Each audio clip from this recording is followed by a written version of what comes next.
Welcome to another week of the Decogged podcast. Today we are going to talk about something that's pretty relatable to us. It's like the boom and bust of the 3D industry. Yeah. Why we're talking about this is because we were talking about how many jobs there are for 3D recently, especially over the span of end of last year to I guess this year. There's just we've never experienced this many job opportunities before as 3D artists. Because when we were coming into the industry, we were we would be lucky to hold a job for more than 6 months, and now people are just throwing 1-year contracts just to lock you in so you don't go to a different studio, which is insane. Yeah, that's kind of unheard of. Yeah, I think partially because of work from home, right? Yeah. It makes it easier for people to leave a studio. Yeah. If they don't like where they're at, they're just like, okay, I'm going to finish up my contract. Yeah. I think the tables have almost flipped where it's like artists prefer to have shorter contracts so that they can easily go to other places. Yeah. Because there's no barriers of travel anymore. Yeah. And then because that's happening so much, I think studios are worried now. Nah, we need to lock in people. Yeah. That we can finish our projects. Yeah. So I feel like all those things are something we're gonna hit later, because those are very important, I think, little points. But why do you think there's such a big boom right now for the 3D industry? Yeah. So I mean, we talked about the Great Resignation, in the last episode, and I think kind of following on that a little bit before touching on some of the other points. I think that's partially why there's such a big boom, is because there's a demand for 3D artists, but the supply isn't quite there because so many artists have quit to kind of pursue their own things.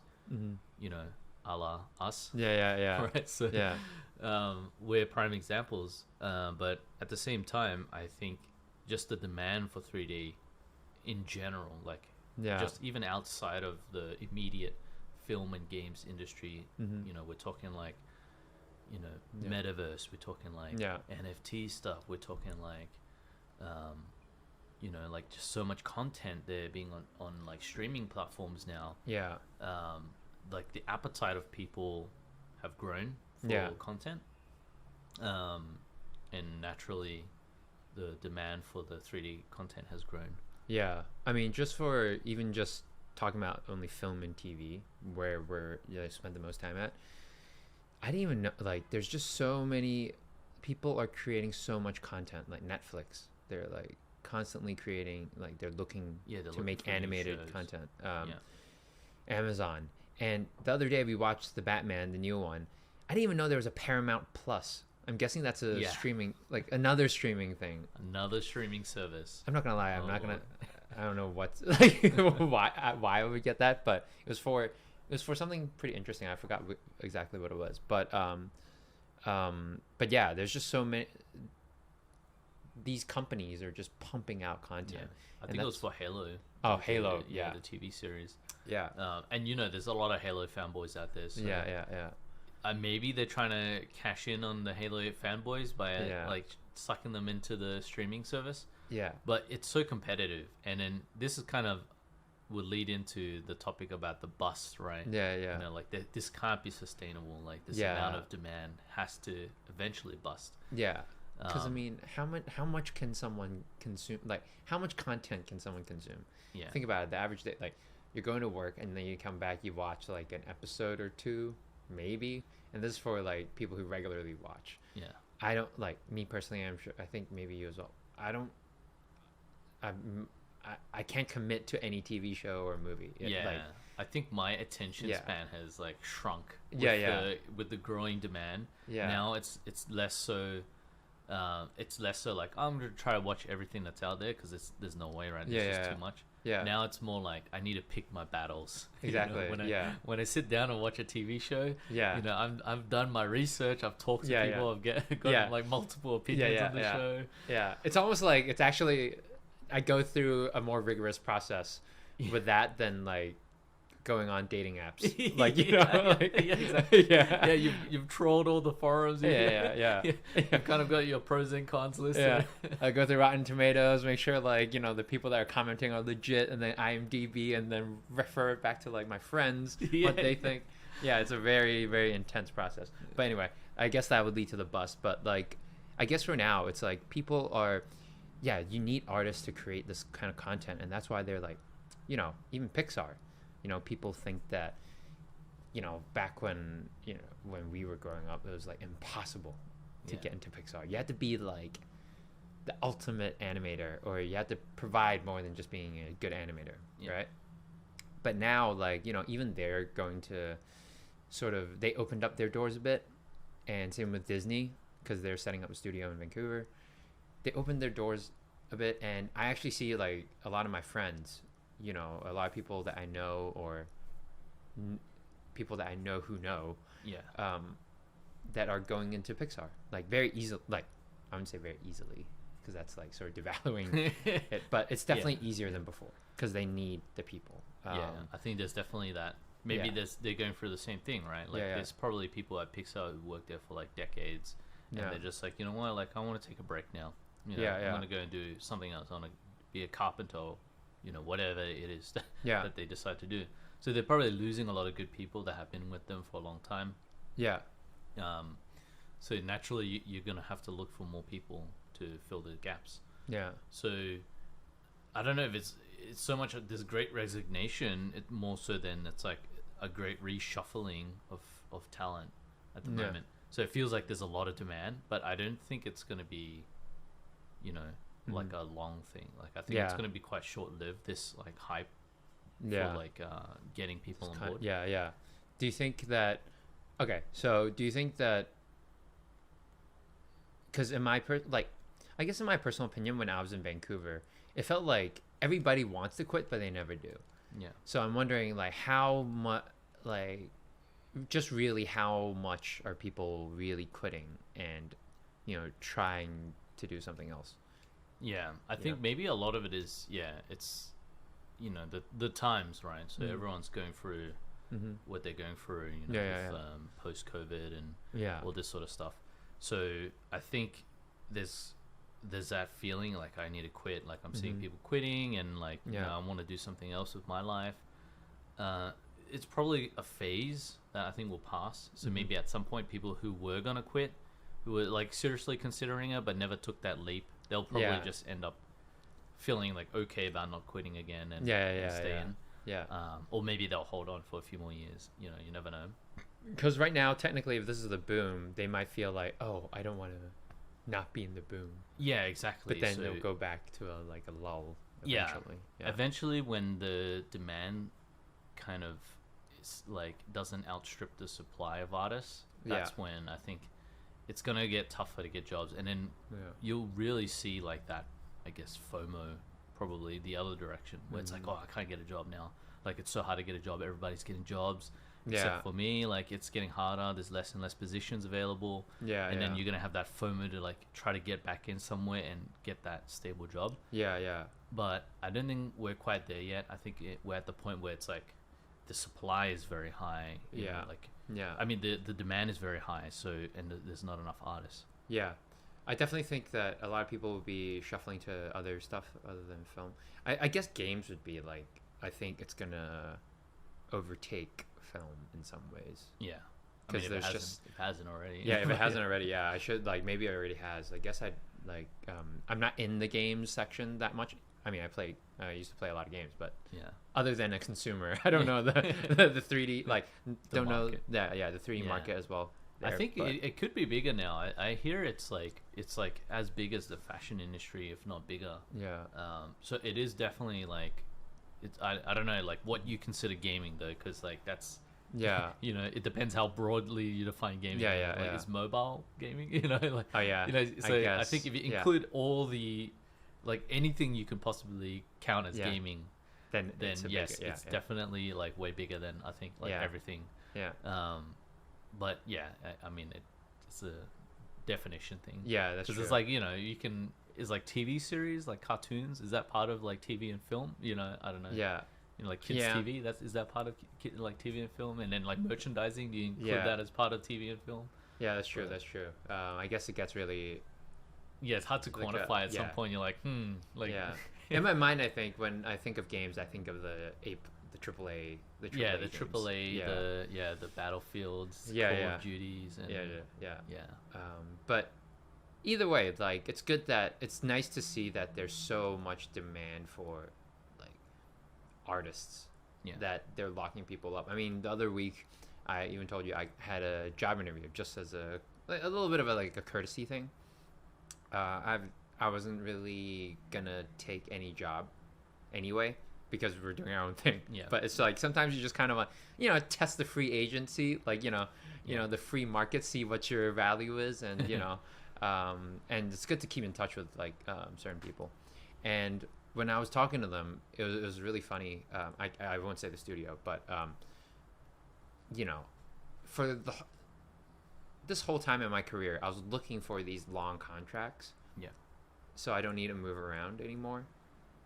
But I think at some point in the past 2 years, that shifted without me knowing that, they like, I was going in asking, I actually wanted, if they gave me like a 1 month contract, I would be like, sweet. Like, that's great. I still won't take contract. it. That's But like, if yeah. you give me 2 weeks, even better. Like, I'll do like QC for you. Like, that's good. But they were actually, usually they give you 6 months to test you out, right? But they were right off the bat a year and a half. Wow. So like the Yeah. negotiation, like you were like 1 week, and they Yeah. were like 1 year. So it's like, that's when like, you know like that's not gonna work. Yeah. I was like, yeah, this is not. And then I was like, that's too much for me. And they were like, oh, okay, we'll give you like 9 months, 8 months. And I was like, nah, Oh man, nah. yeah. Yeah, I didn't want to I'm, say like, one. way down I didn't there. want to say 2 weeks because that's a bit ridiculous, right? I know that myself. But I was Yeah. like, yeah, I think anything other than like more than 3 months is too much for me. They was Yeah. like, 6 months. Then I was like, nah. Like then I had to. At that point, I just had to really like say no because that would be like sort of leading them on, right? Yeah. Man, that's crazy. That's yeah. Like they're definitely desperate. Man, I think maybe because you're a senior as well, that it's a little bit different. Because I think the more senior you are, like the more trusted you are. You're already vetted in the industry, essentially.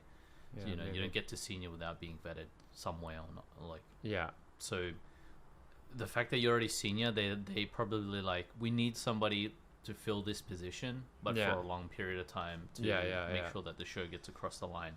So I think because of that, they're straight off the bat, they're like, we need someone in this position for this period of time, and that's Yeah. if we can get this person for like 6 months, we might be able to fill the rest of the gap with like somebody else for like That's another true. 6 months. Yeah. But if it's like 1 month, it's just too much, right? Like Yeah. it takes a month to kind of Yeah. ramp up Yeah. to things. So Yeah, I guess that's true. I didn't never thought about like I didn't.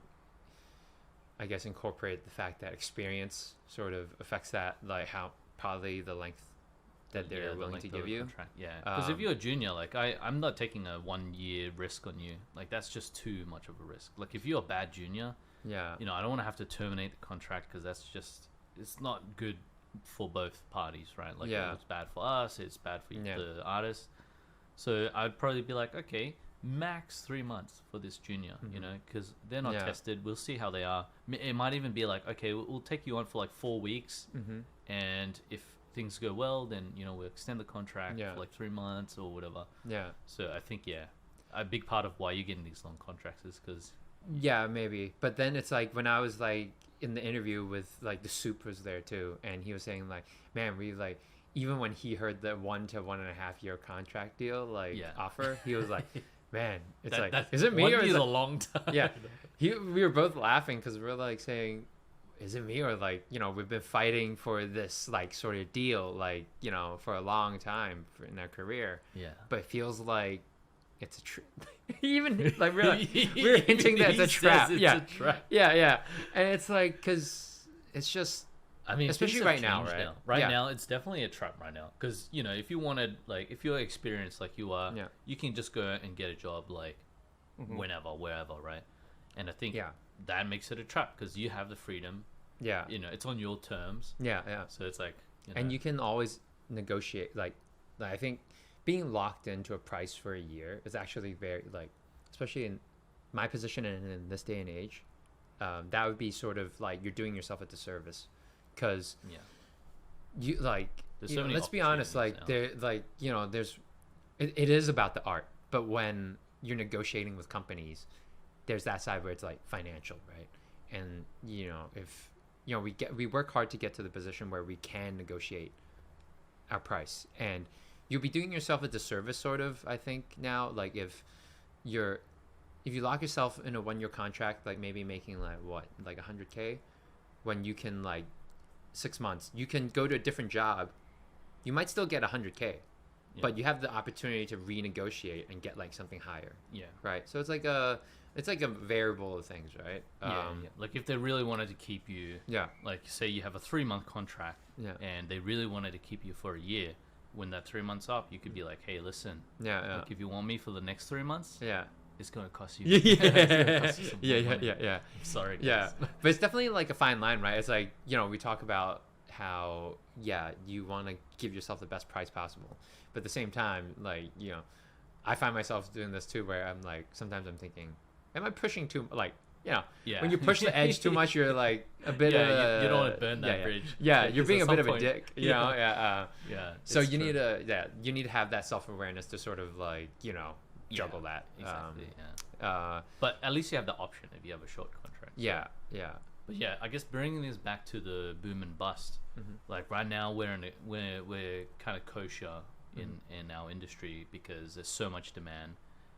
I have students who are like getting jobs before they even finish their course. That is crazy. That's unheard of. That's unheard of, right? So, and this is not like, oh, I went to like Gobelins or some prestigious school. I didn't go to like VFS or something, Vancouver Film School. Like those are like those like those prestigious schools where it has happened quite often, right? Where people just get jobs before they finish. But we're talking about like, it's like an online school. Granted, like, CG Spectrum is a I guess a well-known school, so it's not like it's that big of a gamble. But at the same time, like, I don't know how much this student was really, like selling that as well. It's just kind of like she applied for a few places and she got a job. It's like, wow, that's amazing. That's crazy. Like impossible back when we were coming up. Like I did Animation Mentor, and it helped, but it increased my chances, but definitely not like before finishing school. No way. Like so I don't know how much of it was just luck or just timing. Probably a lot of it, but at the same time, like if I was a studio and I could see this shortage of artists coming, I'm trying to get somebody like maybe like younger, really hungry, really talented, because they want to stay, they want to learn, so you can build that relationship a bit, and maybe they can become like a really solid artist later on. But if you get somebody in the industry already who's seasoned, like a seasoned veteran like you, it's like, you have to start playing those games. You have to start being like, okay, are they gonna leave? Is it 3 months? Is it 6 months? Like, when's this person gonna bail? That is very true. There's a lot of gaming involved. Like like the negotiating. When you get played enough, you're like, that's when they roll up their sleeves a little bit. Even though they're way better negotiators. But it's like, when you get played enough, you're like, I know you try to learn some tricks. You dodge it better. But I think that's really unheard of back in our day. And even looking at Anim School, like the school I'm teaching at, like the amount of students that are coming in, it feels like it's more and more. And hearing from like the people who like basically my boss at Anim School, they need more teachers. So that just shows you how many more people there are, I guess, coming in. So I guess like people are more interested in doing it. Maybe it's more well known now as a profession. As a viable career. I mean, you see I think people, have seen the credits. They've seen how many people can work on these films. And they probably know somebody. Like maybe they've heard of somebody, or they know somebody that knows somebody that works in the industry. It's a big industry. It's a small industry, but it's also big. if you know, you know. But yeah, so like that, I think that because of that, they're like, oh, it's like validation. I can do this. I can make it. So that I guess this is all part of the boom. There's a lot of demand, a lot of people quitting, switching industries into our industry. So there's a lot of people who are learning at the moment, getting trained up. It's going to take them a few years, obviously, to get to like a good, kind of decent skill level. But I think it's just in time for these big plays that are happening in the world right now. So I guess for you, what do you think is the biggest, boom, like the incoming boom, the big wave that's coming for 3D? Yeah, I think film is just right now is just it's actually already a mature market. If anything, I think it's probably gonna go like this way. It feels like it's very saturated with all the streaming and exactly. So the way I see it is somehow like film would get tied in with metaverse, like so it's not gonna be like just sitting at a theater experience. It's almost like you put on the goggles and like I you feel watch like a film and interactively or something. Yeah, I think that's a far future. But I think metaverse, if I'm going to be like, the thing that I think everybody can see it coming, right? Like, I think that's the closest thing that's gonna happen. Even just more AR integration with like your daily life. Yeah. Like, for example, IKEA. You want to see how the furniture fits in your house, right? I remember you made a 3D model of this place to figure out like what furnitures to buy. And I remember seeing something like this already, where it's like you get your phone and you have the like you choose the furniture and you can place it out. Just place it out. Yeah. So it's like an AR program in your phone using like the IKEA app or whatever. I'm not sure if this exists, but like I think it's something like what you're saying, right? It probably exists. You maybe you scan your room or something, so it figures out the dimensions, and then you can go in the catalog and just like pick furniture and like place it out, and then it's like it's like tracked into your room. So you can kind of fit the exactly. So I mean that's all 3D, right? So somebody needs to have built that model. Exactly. Somebody has had to go through and write that application, and I guess there's a lot of jobs too. It's not just like you make the model. There's probably like an entire role, like a technical artist role, where they have to process the models, make sure that it's it's efficient enough to be in the engine, whatever like 3D engine that they're using to display that stuff. And then there's like programmers, there's like a whole team of people probably making that app work. Exactly. So it won't even be about like, I mean, we're animators, but it's gonna be like way more about, I mean, animation will come later. I think animation's always like, I feel like the last thing that comes. But it's like building the 3D world first, and that's how I see it. I think that's the most practical and most practical way that I can see how people would get sucked into this 3D world, 3D metaverse, and then then it becomes more like skins, like gamers. I think skins, like it's already part of our gaming society, culture. It's already a big thing. Like it's already been. It's always been. I was talking to a friend of mine, who's making skins for games. So he makes these skins for PUBG, and he's an avid PUBG player. And then like I think as part of these marketplaces, they'll like sometimes pick like community skins and stuff like that to feature as part of the marketplace. And it's like if you get picked for one of these skins, and you get royalties when people buy it, it's almost like you made 100K just like that. It's like you do the work, and it's like you make one skin that gets picked. Of course it's like hyper competitive because everybody wants to make these skins and make money, right? But if you're really good as an artist, like a really good character artist, which he is, and you make these skins and they sell really well, it's like, wow, you're set. That's every time someone buys it, then it's like well, that's my whole next year paid for. So what do I do now? It's like you can just start doing your own thing. Maybe you make more skins. And, you invest time in yourself to get better and But there's so many games now. There's like PUBG. There's like Fortnite. There's like all kinds of Valorant. But Yeah, I guess that's what I see in the near future for the 3D industry. How about you? Yeah, I think so too. I think Yeah. like metaverse is definitely a big one, and I think a large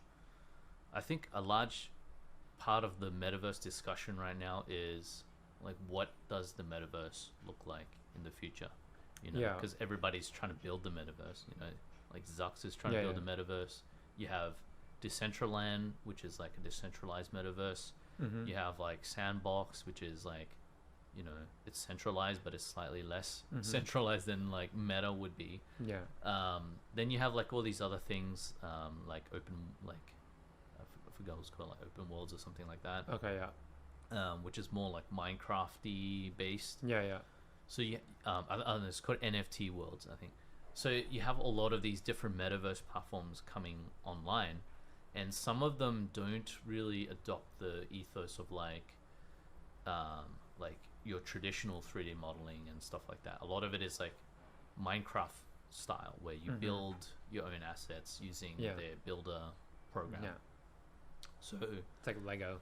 yeah, it's like Lego, and you use the application to build these 3D products, and then you'll probably put it on the marketplace just like you would like anybody else. So, like, what do you think would be do you think it's going to be one of these platforms kind of eats all the others? Is it like, or do you think it's going to kind of be like an interconnected one where it's like all these different worlds, like Sandbox will live alongside Decentraland? And I personally think it would they would live next to each other. I'm just thinking for myself personally as a consumer, like, or as an artist. I like Lego. yeah, I like animating Lego. I like doing that stuff. But if you told me I had to do that for the rest of my life and my whole thing revolves around that, and that's the only style I can do it in, I'd be like, nah. Like, you know, as a creator, I think even if you have the natural, like, if you have the that natural urge to create, you want to be able to do it in different ways and different styles. You know, you want to have that freedom. Yeah. Like, it's fun to, like, I know, like the appeal of Minecraft is like, like you don't need to be like the craziest artist out there to make things, to be a builder.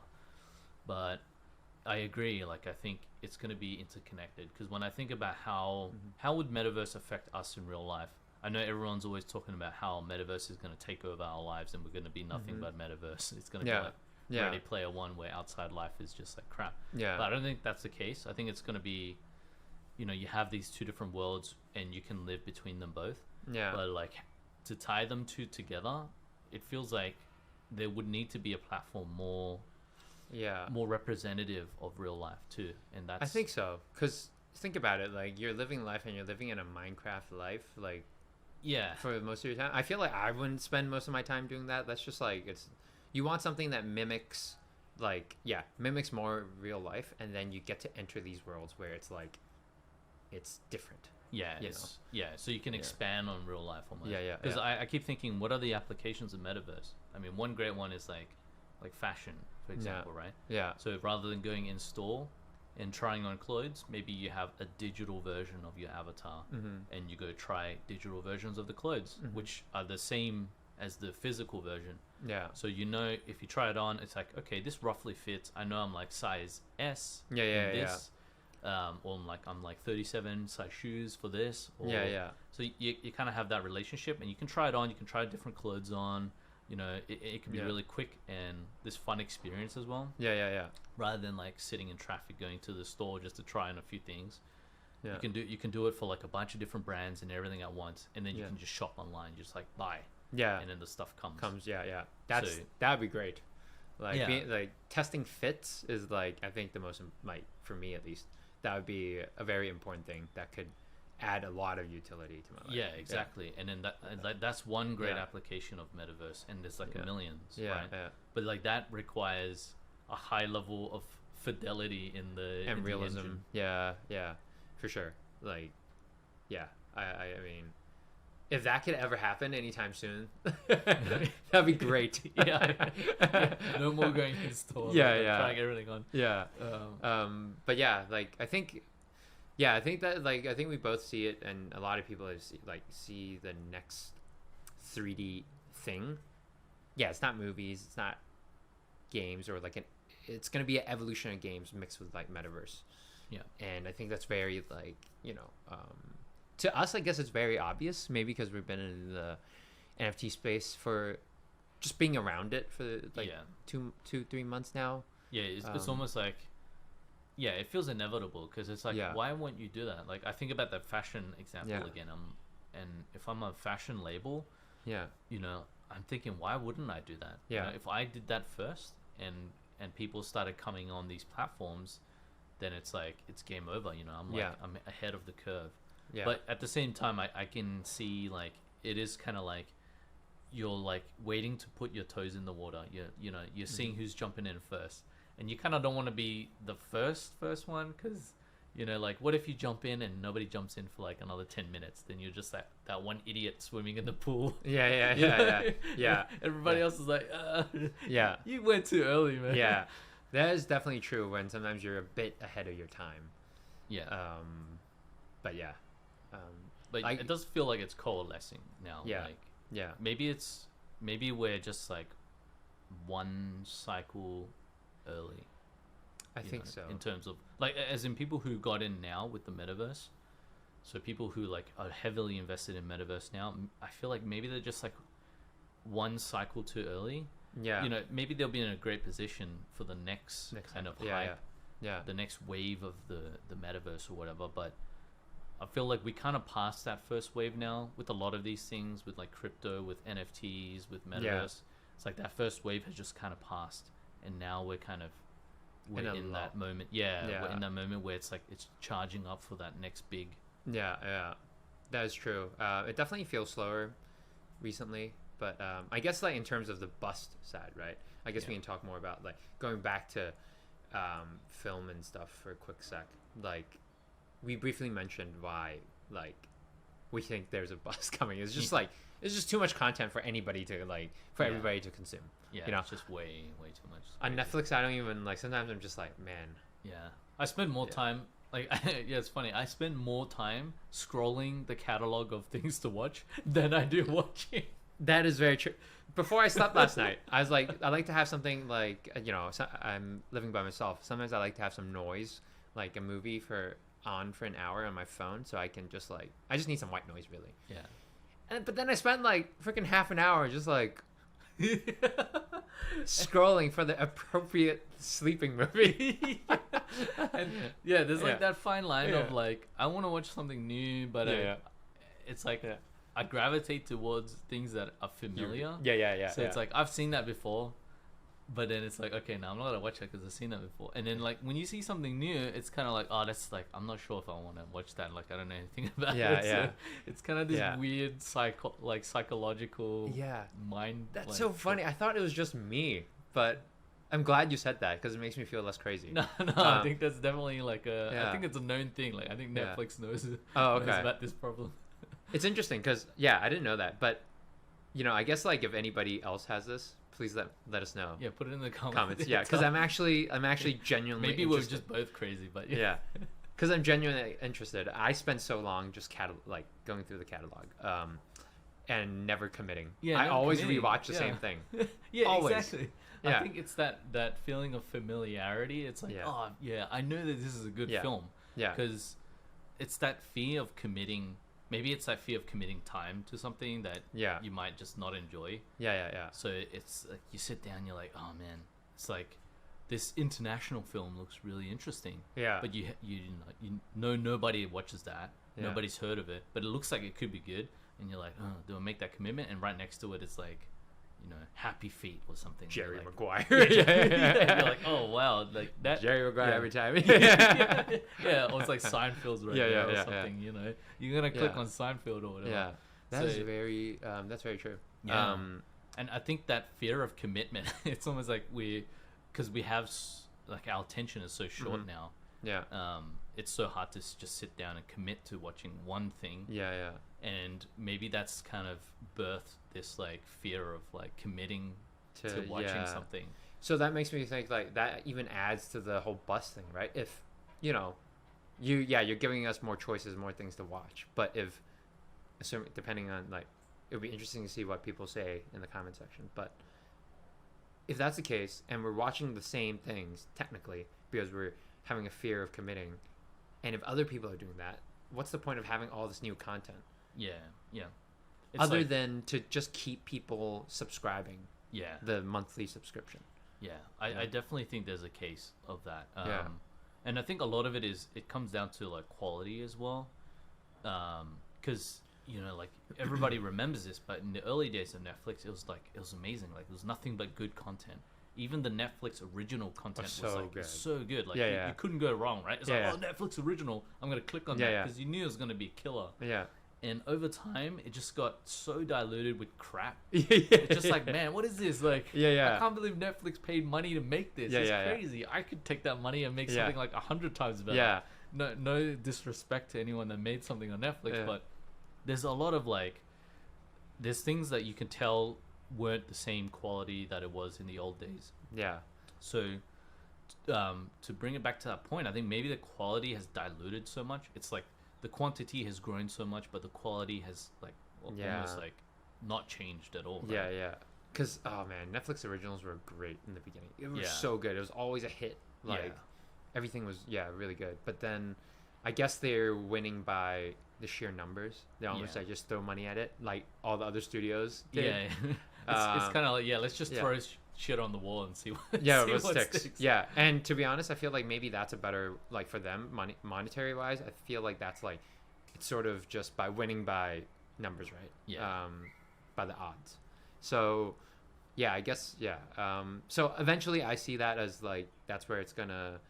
At one point, it's just gonna be too much. Yeah, And it's I gonna think be it's reaching so that. much. Yeah, Yeah. it's like so saturated that Yeah. maybe you start paralyzing the audience. Like the feeling that we have when we scroll. Yeah. It's like there's so many choices now that you get like commitment like phobia or commitment paralysis or whatever. Exactly. And I think another sign for me when I knew that it was a very how do you say it, a saturated market or getting there, was when I was in Hong Kong to visit my parents, like in December and November. I took a job interview, like what I said, I just want to see what's out there, just to see what's around in Hong Kong, what's the industry like. It is not known for a 3D industry, okay? Like, let's be upfront about that. The quality is not there. And yet, when I went to the studio, who wanted to interview me, I was, when you're going into the meeting room, you sort of have a glance and Yeah. see what they're doing. Stuff was okay, but I know from looking at their reel, the quality's not there. If I notice something on your demo reel, a studio's demo reel, and I notice something, and this is supposed to be your best work, if I notice stuff that's not good, that usually says something, right? Like, Yeah. that's a big, not red flag, but it's like, oh, the quality's not there. Yeah, And they told me they're working on a Netflix show.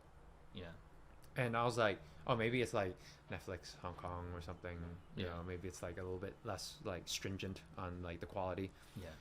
And then they were saying like, no, it's for Netflix US and Canada. And I was like, no. I think that's when you know there's so much demand. Like these, Yeah, it's like that's almost like spillover work where major studios can no longer handle. Exactly. Like, oh no, we can't do another show. Like we're so booked already. Yeah, yeah.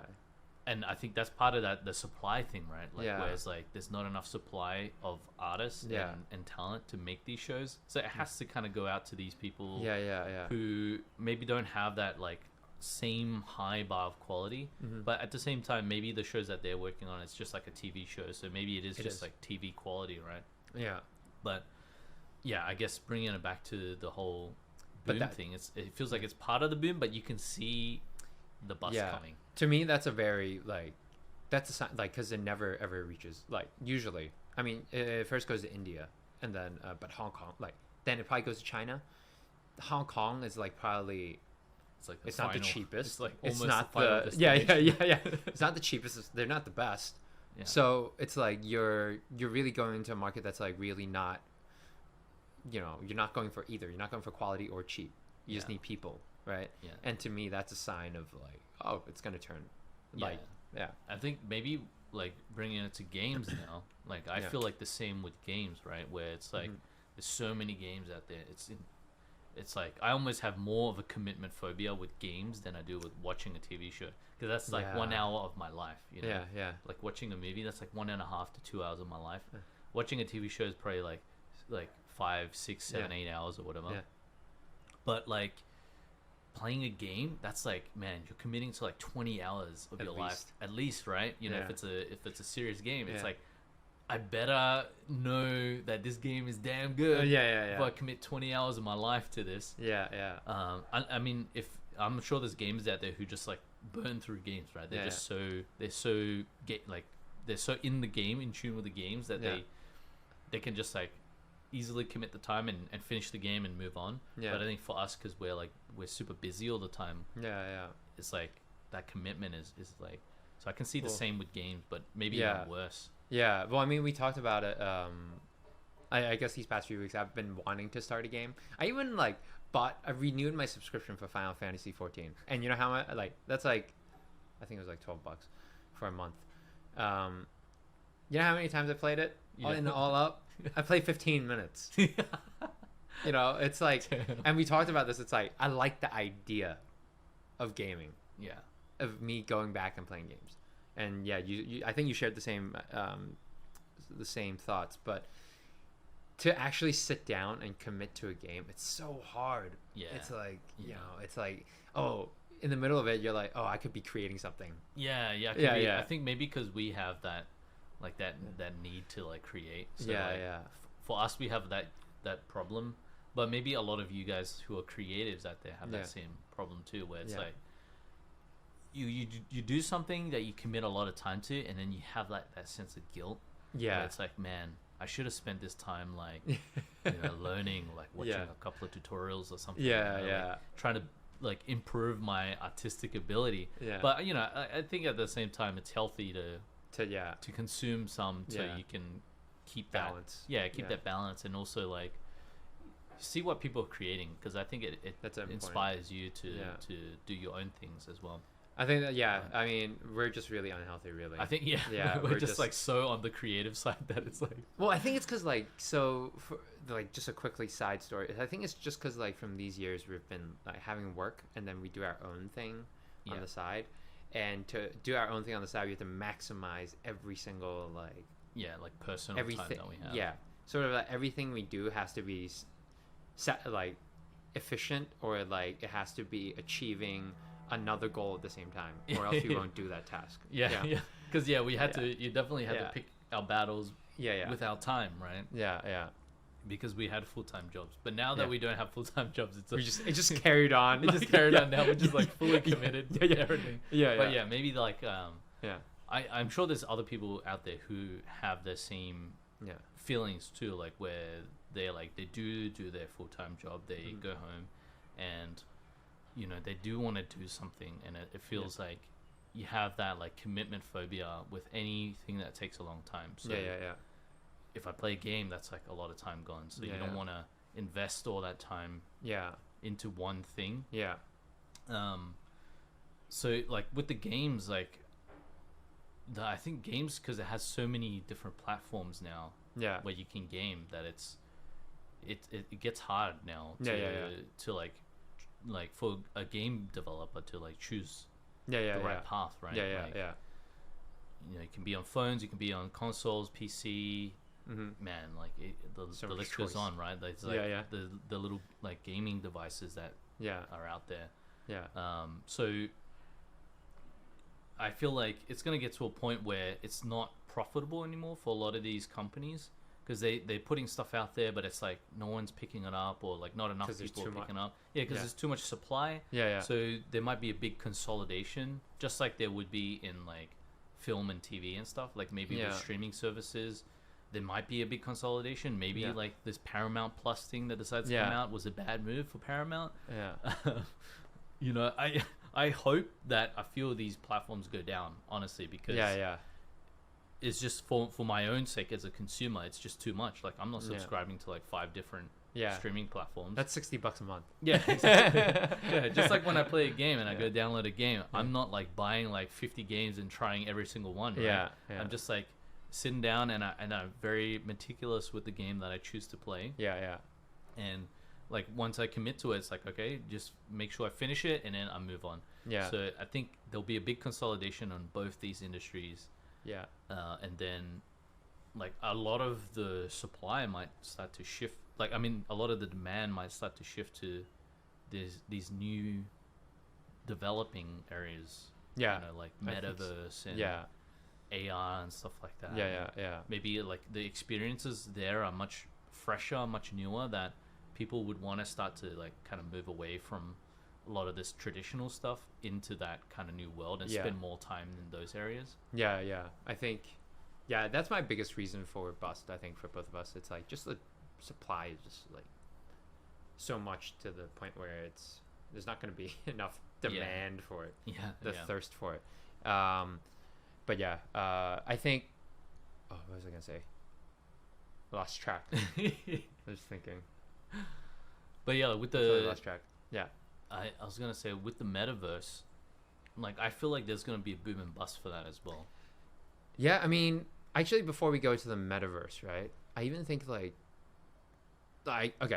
actually, before we go into the metaverse, I do want to ask, when do you see this foresee this bust coming for like the film, gaming, like a correction? Let's just say. Yeah, when do you see it coming? That's it's definitely hard to predict. Yeah, I think we're definitely still going through the boom now. That's what I think. Yeah. But I feel like we're almost at the top. Yeah. You know, if I had to guess, I feel like we're maybe like 2 or 3 years from the top, like the top of this whole like this whole like, I don't even know what you call it, like a media grab almost, where it's like these companies are trying to like lock everybody in. It's like this like huge fight for who's gonna come out at the top of the pack with the streaming services. And you know, there's clear winners right now. Like Netflix is still winning the game, I think. But you have like things like Disney Plus. Man, like some of the shows on Disney Plus, like so good, right? Like the originals, like the Star Wars stuff. Yeah. Like I've been like so into the Star Wars like TV shows. The Mandalorian. Yeah, Mandalorian, the Boba Fett thing, and then the new trailer that they just dropped for the for Obi-Wan. Oh, I haven't seen it. Yeah, it's good, man. Yeah. When I watch these things, I'm like, like that's what I want a streaming service to do. Like make these amazing originals. Yeah. And then I'm in, right? Yeah. And then I think, you know, there's like a few other platforms who are trying to do that, like Apple TV's trying to make like some really high quality originals, but I think a lot of this stuff will consolidate. So okay. I foresee it like actually. I feel like 2-3 years till the peak, because that's around how long it'll take for that. Let's say, like for these companies to realize. Like think about it. One film takes like a year, a bit more, a year and a half, and you have two that overlaps. Let's say I'm Paramount or whatever. I make two that sort of coincides. That's around 2-3 years. Yeah. And I think that's when I think 2 movies is going to be like where 2 cycles is where it's going to be like at the peak. Yeah. I think it's almost like these studios need to make a few big losses. Like, exactly.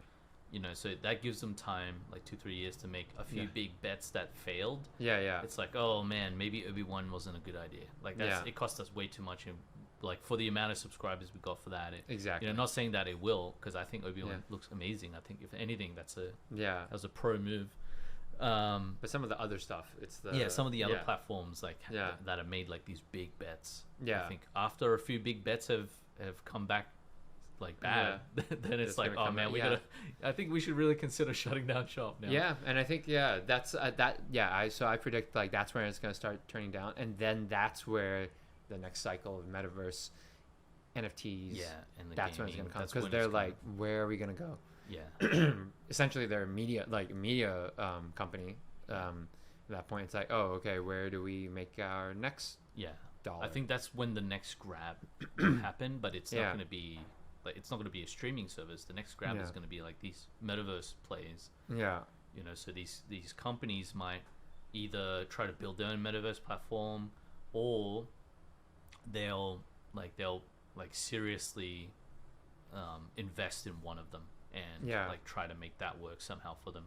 Because I can imagine sitting in like a metaverse world, and with my VR goggles, like say the technology gets to a point where it's like the resolution's good enough, I can watch an actual film inside of VR. I think we're already at that point, but you know, maybe the next iteration of these devices, it's like good enough where I can just sit down at my couch, put my like VR goggles on, watch a film. Yeah. I don't have to drive to the cinema. I Yeah. don't have to like, you know, buy my tickets and all this and that. It's Yeah. just like you go in your VR world, you just like Apple Pay it or whatever, Yeah. Google Pay it, Yeah. and you're watching this film. But it's like it might be a traditional film at first, but there could be like it's like traditional film plus, Yeah. where it's like you're in this VR world, so you might be able to look around. Yeah.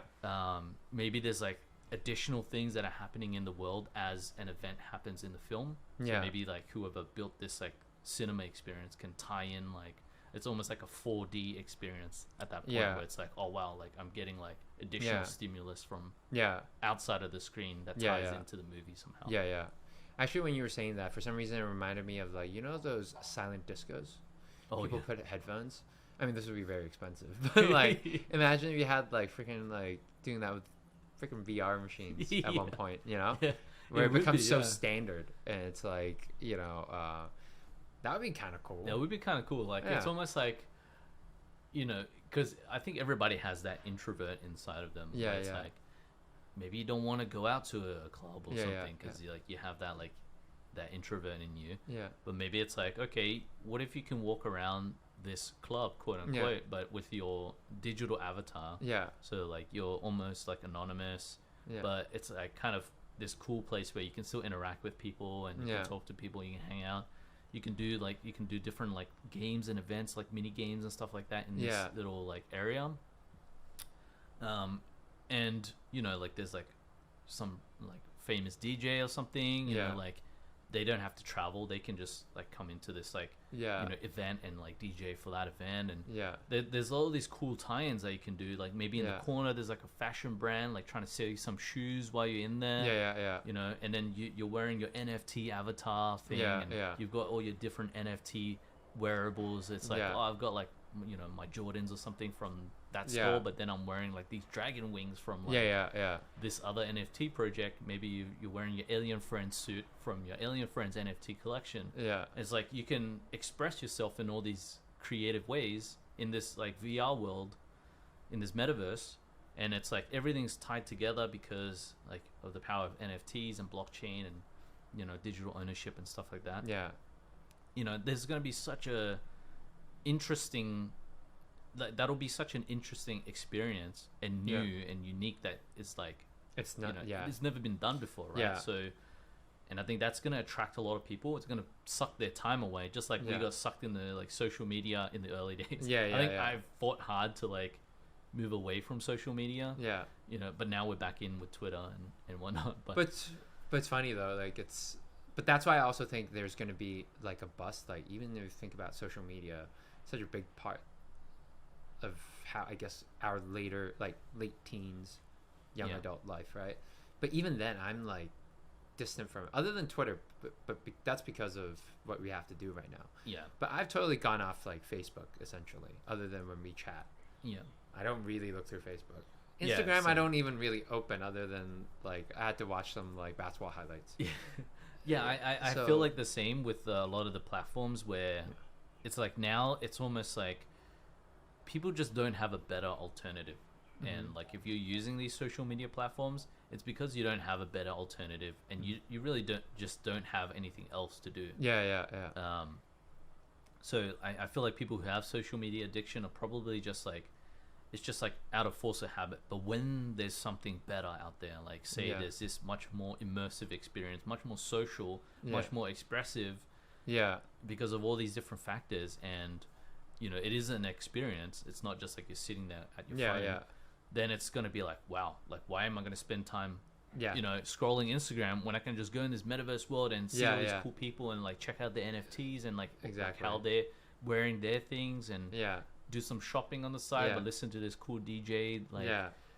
yeah, I think all these worlds are gonna collide, and Yeah. it's gonna be so much better than what we have now. That's like, Yeah. there's no way you're gonna scroll anymore. And that's going to be a dull day. Yeah. Nobody's gonna go out Yeah, anymore. yeah. We're just massive nerds. But Yeah. I can see that happening. And maybe at that point, that's probably there's gonna be a bust with the metaverse too, right? Yeah. 'Cause where, Like everything. like everything, where yeah. people spend so much time in there, and Yeah. like it's gonna be so hyper attention. Like attention grabbing and almost like too. it's gonna be too isolated in some ways. You're around people, but at the same time you're isolated. Because I can imagine, like, think about it. You're having like, let's say you're going through like an event in your VR glasses, and then once you take it off, you're like, fuck, this is sad. It's like to me, it's like I just thought about it. Like Yeah. when you were saying that, I was like, man, that would be like kind of depressing. It like is, yeah, it's like you see a good friend that you Yeah. haven't met in years in Yeah. this metaverse world, Yeah. and it's like you can't even hug them. Yeah. Like yeah. you can't physically hug them. Yeah. So I think maybe that's when I think people will start to, like, once they get sucked in and it's like it's so great and they spend all this time, it's like they overcommit their time to it. Yeah. And then they're gonna realize all the shortcomings of it, Yeah. things that they miss in real life, and that's probably gonna be the first big bust for the metaverse. Where Yeah. it's like people are gonna, it's almost like they're gonna go the other direction. It's gonna trend the other way, where people are like, Yeah. oh, you're spending too much time in the metaverse, like that's Yeah. not cool anymore. Like Yeah. we're going on hikes now. Yeah. That's the new really thing. cool. Yeah. We're gonna do this new We're thing gonna called go hikes. We're gonna go hiking with our VR set. That could be a thing. Like Yeah. like AR. Like, Well, think about like a silent disco. I know we briefly said that, but imagine silent disco actually at the disco, like Yeah. at the music, like a club or music festival. Yeah, Because music that would be festival, cool. yeah. It's almost like, I mean, that's why I think it would be a very big capital investment. But when it gets so common that everybody has a VR set, think about it. You can bring it to like a silent disco, and it's almost like you can have those experiences, but at the same time be with people. Yeah, be with people. Like it'll almost be like that overlay thing that Yeah. I think we've talked about like off camera briefly, where it's like that AR overlay where it's like you see, maybe it's like Google Lens or whatever you might be, or where you see reality still, but it's like you have this lens that overlays like this digital world.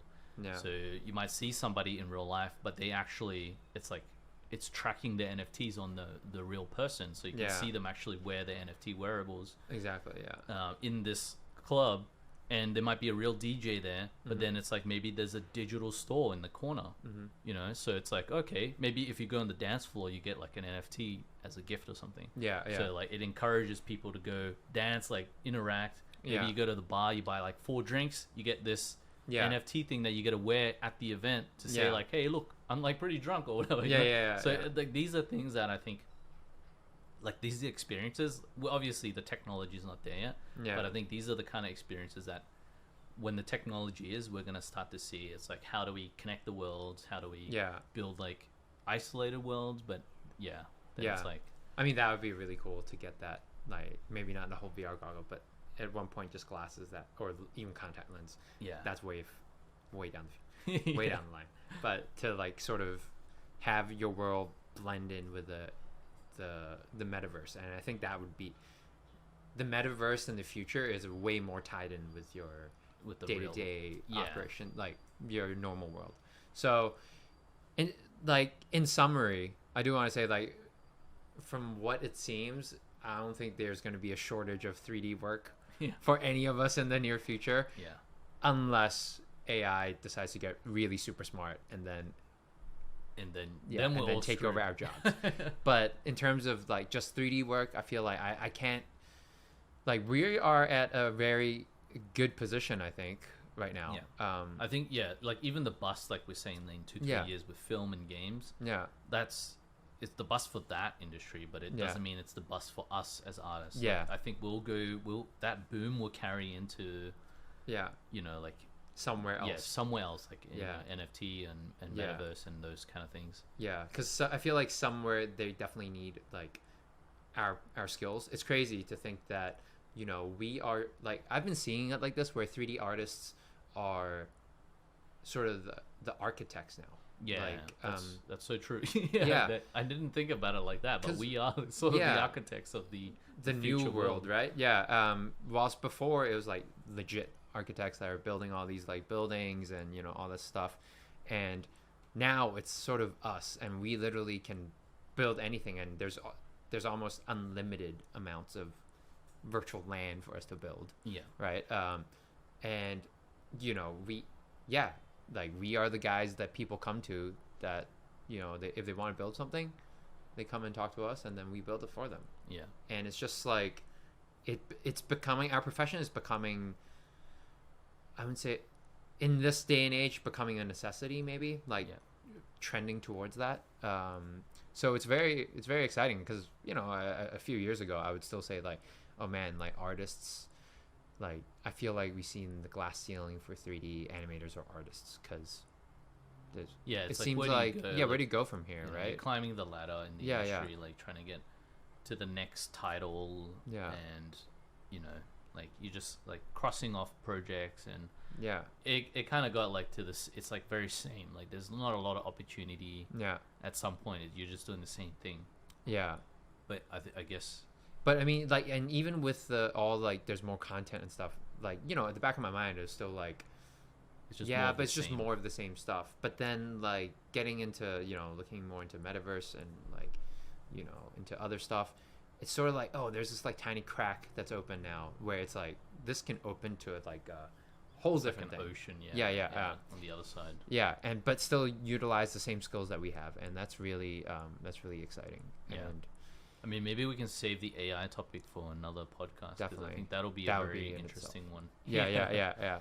And I think it's funny. Just quickly mention this before we go.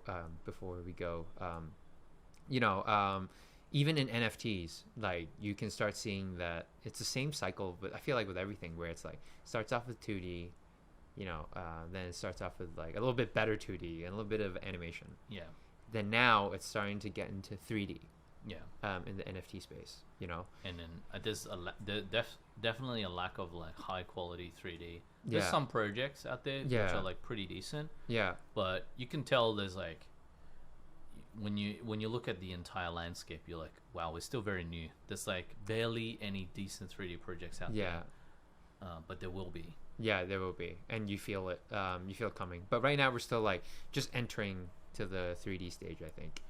And then eventually after that, there's gonna be animation. That's always, like, it feels like that's always the trajectory. It's so hard to it's so hard to do like a fully animated thing.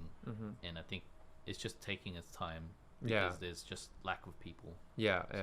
So I think, like, if that's I guess the trend that I'm seeing right now, and I guess for 3D artists that are out there that want to test out like a new market, where it's like just like starting to trend upwards, like, I feel like that's a good, like, the NFT space is a good place to try it out. A lot of people are practicing, like, we know artists that are practicing their skills right now, and they're doing really well for themselves, even though the quality's not necessarily there yet, right? But it's a good chance to sort of prepare for whatever the next big wave is, because I think once you get in the space, there's a lot of education that happens that you just don't get unless you're inside deep in it, right? And you're like on Twitter, and you're like reading these Medium posts, and you're like seeing people interact with each other and what they're saying. There's this big like education movement at the moment, where it's like people are just trying to figure it out, like they're trying to understand like these building blocks that are being put in place to build all the infrastructure for these like different metaverse worlds and all this and that. So it's kind of like a big learning experience, because when you come in, it forces you to learn a lot of the existing technologies that are there, but like you've never really paid that close attention to, things like crypto and things like blockchain and things like NFT, digital ownership, all these concepts that and like DAOs and all these things, that these new concepts that they're there. It's just like, it's very new still, so not a lot of people know. So I think when you come in, you learn. It gives you time, so that when things start to move, you already have all that foundation knowledge. And you're ready to go. I mean, like, for anybody who's freaked out about coming into the space, like, I can tell you firsthand that I hate reading, like, and I'm a very slow learner, like, in some ways, but like, even just being in the space and just through osmosis sometimes, like, I don't go to every Twitter space, I don't engage with every like Twitter thing. I just tried, like, I realized that I focused mostly on the art and like the creation side, which I never thought before. I thought I was always like more business than art. But even just being in the space and just like creating something and just seeing how it unfolds, you would pick up certain things. It's just by osmosis, you know? And I think, you know, my plan for myself is to, you know, actually read more and try to understand more. But, you know, I feel like, if anybody has any doubts or is like feels like it's too overwhelming, I think it's just like you just need to be in it. You just need to dip your toes in. And then especially in this boom, well, it's maybe turning into a bear. We can discuss that like in some other thing, but you know, right now is a good time to just be in it, because there's so many experiences, even just like from the moment we entered. I think now's probably a better time to get in than it was like even a couple of months ago. Because it's too hype and there's so much noise. Now I think the noise has kind of died down a lot, which is great for us, because you can start to really see what's happening. You can see what's happening. You can see like what projects are doing really well, and what like the mentality actually of the Web3 space, like what it was intended to be more so than what it was. But I have to say, I can't lie that, you know, the hype was, when we were in it, it was exciting, but it was like, but it's also like good experiences. I don't think it would be necessary. Well, it would be repeated, but I'm glad we were there for the ride, like Fishy Fam and stuff like that. You know, that kind of stuff. So we got a taste of the hype, and now you know, we're getting a taste of the potential bear. Coming. We're getting bored of the hype. Too much hype. It's like overstimulus. I just want it to be like, we just want to create and shit. But I think that's all we got for this week. So very exciting stuff for 3D artists in general, whether it's like a boom or a bust in the industry. Like, for whether it's boom or bust in a specific industry, we're still good as 3D artists. I think we've got definitely like some years to go still. We gotta, I think it's really exciting to be a 3D artist right now. So if you like today's content, please like and subscribe to our channel. We would really appreciate, we really want to grow this channel and just like, you know, provide more 3D content and, you know, things about the NFT and the metaverse space. We see it as the future, and it's just very exciting. So other than that, we'll see you next week. Peace. Thanks for watching or listening to our content. If you like what you saw, feel free to subscribe to our YouTube channel. Thanks again. Peace.